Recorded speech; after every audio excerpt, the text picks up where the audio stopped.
Hello, boys and girls. I'm Amos Hastings, and this is the history of Frank Kravetz, an ordinary boy who grew up to do great things. I'll see you again in just a while.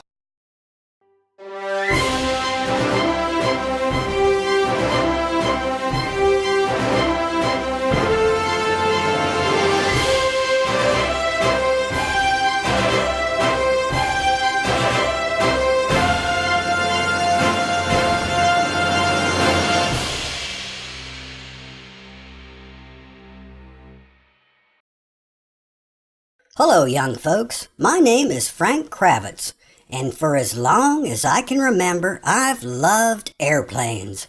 Even when I was a boy, I'd stop my playing to watch them fly over our house. I'd build airplanes from balsa wood, powered by a rubber band. It was so much fun to wind them up and let them go, to watch them sail from the porch and rise higher and higher. "I want to fly in an airplane when I grow up," I told my mother one day. "Put your plane away, Frank," she said. "It's time to go to church." I didn't argue. Church was important to my family. It was important to me, too.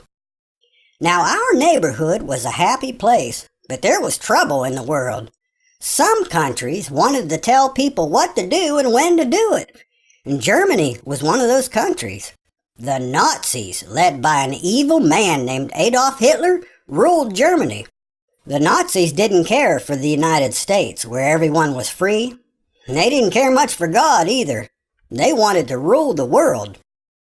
In 1939, Germany attacked Poland, and World War II began. Then, in 1941, the United States joined the war. I wanted to fight for my country, but I was too young. I'd have to wait. And it was while I waited that I met Anne. Oh, was she pretty. My heart fluttered every time I looked at her. And Anne's heart fluttered too, I think. We began to spend a lot of time together, going to picnics and movies and parties. Oh, and baseball games. I was awful happy to have a girlfriend like Anne.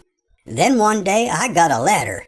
It said I was old enough now, that I could join the U.S. Army Air Force and help win the war. I was sad to leave Anne and my family, but I was awful excited to fly and serve my country.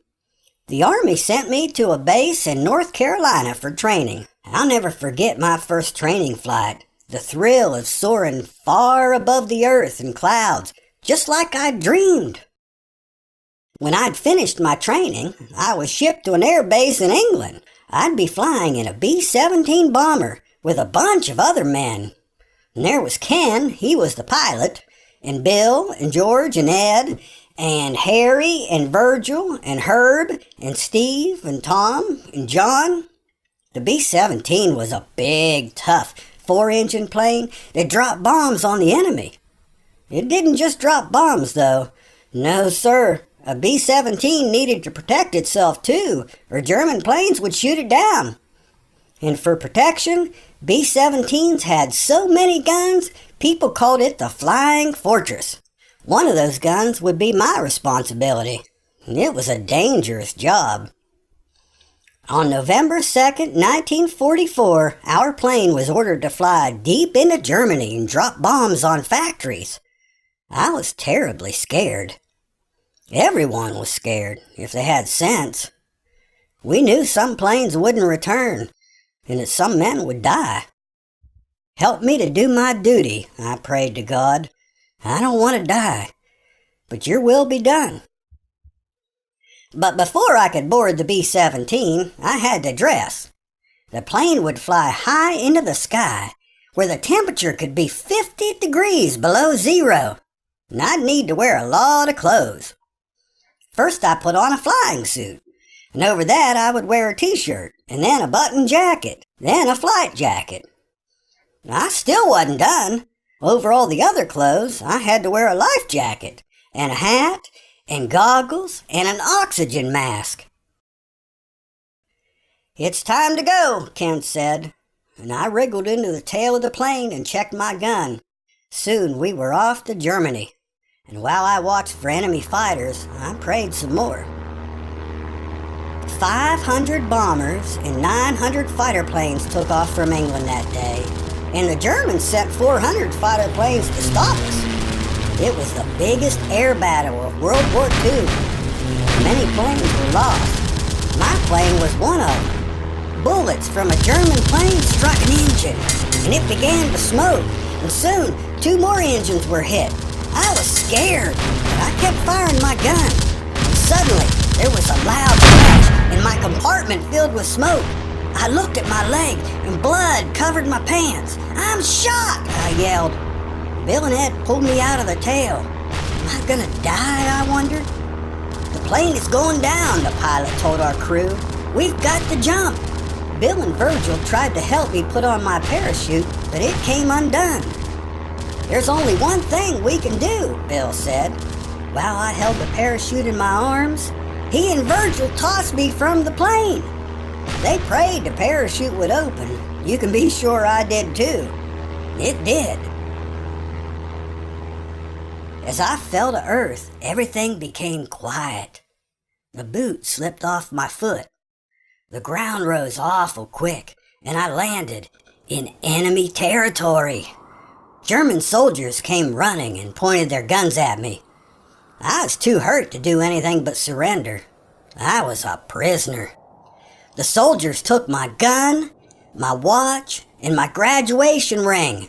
And worst of all, they took my photo of Anne.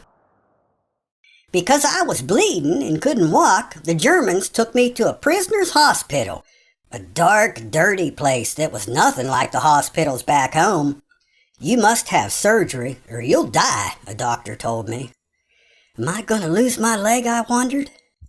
I don't know how long the surgery lasted, but when I awoke, the first thing I did was reach under the covers. "My leg's still there," I hollered. Did you ever wake up worried a leg was gone? It's mighty scary. I was relieved and prayed my thanks to God, but I was still a prisoner, and the hospital was a terrible place. The beds were hard and the sheets were dirty, and there was dirt and grime all over. Some of the prisoners died, but I didn't. By and by, I began to feel better and could walk some. "You don't need a hospital now," a German told me one day. And they put me on a train, and I was off to a prison camp.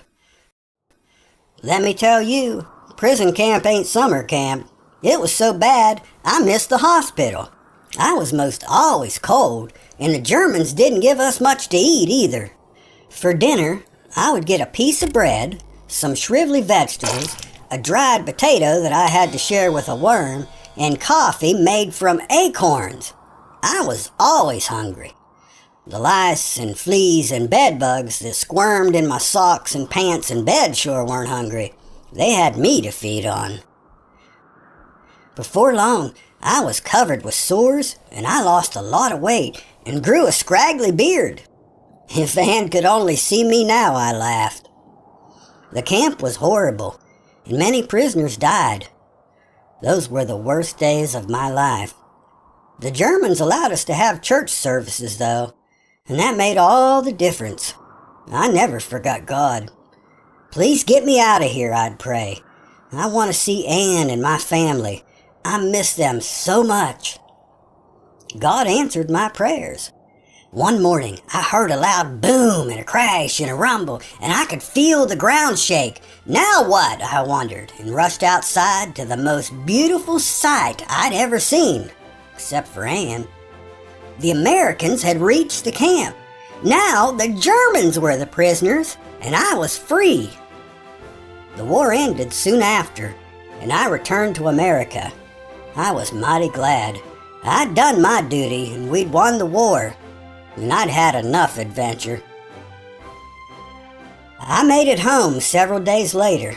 My family rushed onto the porch, crying and laughing and kissing and squeezing me till I was most smothered with love. It felt so good to be home. And that night I called Anne. I'd missed her so much. "Let's go to a baseball game tomorrow," I said. And during that game, I asked Anne to be my wife, and we were married the next year. Wars ain't fun, no sir. I'd seen friends die. I'd almost died myself. I'd been shot and thrown from a plane and captured and starved and nearly eaten alive by bugs. I still walk with a limp. Some folks would grumble, not me. I've had an awful good life. I love my family, and I love my country, and most importantly, I love my God. Let me tell you something, and you remember this. Nothing else matters. Well, I'm Frank Kravetz, World War II veteran, and that's my story.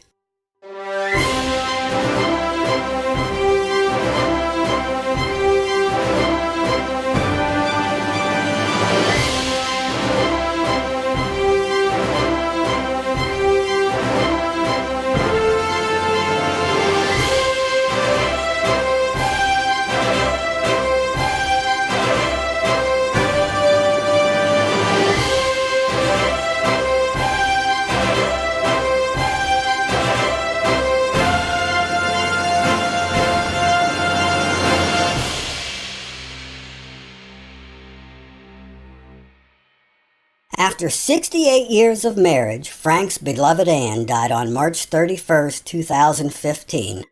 And then, only 4 months later, Frank died too. He was 91. Frank's character has inspired his children, his grandchildren, and his many friends to live better, richer lives. Frank's character should inspire us too. He wasn't rich or famous. He wasn't a singer, or a movie star, or an athlete. He was an ordinary boy who grew up to do great things. He was Frank Kravetz, an American hero.